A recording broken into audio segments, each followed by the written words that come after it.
Hello friends, ఈరోజు మనం అండమాన్ నికోబార్ దీవుల్లోని ఒక టూరిస్ట్ ప్లేస్ అయిన బారాటంగ్ ఐలాండ్కు వెళ్ళబోతున్నాం.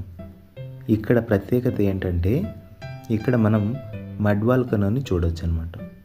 ఇక్కడే ఒక ఇంపార్టెంట్ విషయం మనం తెలుసుకోవచ్చు. భారతదేశంలో అగ్నిపర్వతాలు ఎక్కడ చూడవచ్చు అని అడిగితే దానికి ఆన్సర్ అండమాన్ నికోబార్ దీవులని చెప్పవచ్చు. అండమాన్లోని నార్త్ అండమాన్లో ఉన్న బారన్ ఐలాండ్లో మనం యాక్టివ్ వాల్కనోని చూడవచ్చు అనమాట. ఇప్పుడు ఇది వచ్చేసి మనకు బురద అగ్నిపర్వతం, అంటే ఇన్యాక్టివ్గా ఉన్న అగ్నిపర్వతం. ఇక్కడ లావాకు బదులుగా బురద వస్తూ ఉంటుందన్నమాట. అందుకని ఇది ఏమంత ప్రమాదకరమైంది కాదన్నమాట.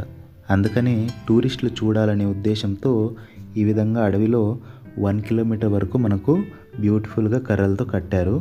దీంట్లో ట్రెక్కింగ్ చేసుకుంటూ వెళ్ళి అక్కడ చూడొచ్చు అనమాట. బురద వస్తూనే ఉంటుంది కంటిన్యూస్గా, చిన్న చిన్న బబుల్స్ కూడా వస్తుంటాయి. కానీ అక్కడ టెంపరేచర్స్ చూసినట్లయితే చాలా చాలా ఎక్కువగా ఉన్నాయి.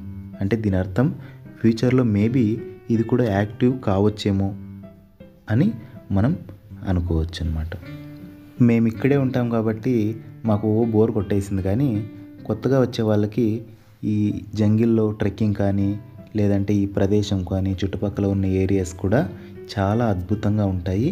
బాగా ఎంజాయ్ చేయొచ్చు ఫ్రెండ్స్తో, ఫ్యామిలీస్తో వచ్చినట్టయితే. మేము వచ్చింది కొరిఫా అనే ఒక మొక్క కోసము, ఆ సీడ్లింగ్స్ కోసము. అవి దొరికాయి, మేము హ్యాపీ ఇంటికి వెళ్ళిపోతున్నాం. వీలైతే మీరు కూడా ట్రై చేయండి అండమాన్ రావడానికి. వస్తే దీన్ని కూడా చూసి ఇగో ఈ గుడిసెల్లో రెస్ట్ తీసుకొని హ్యాపీగా ఫ్యామిలీతో, ఫ్రెండ్స్తో ఎంజాయ్ చేస్తూ వెళ్ళండి. Thank you, bye bye.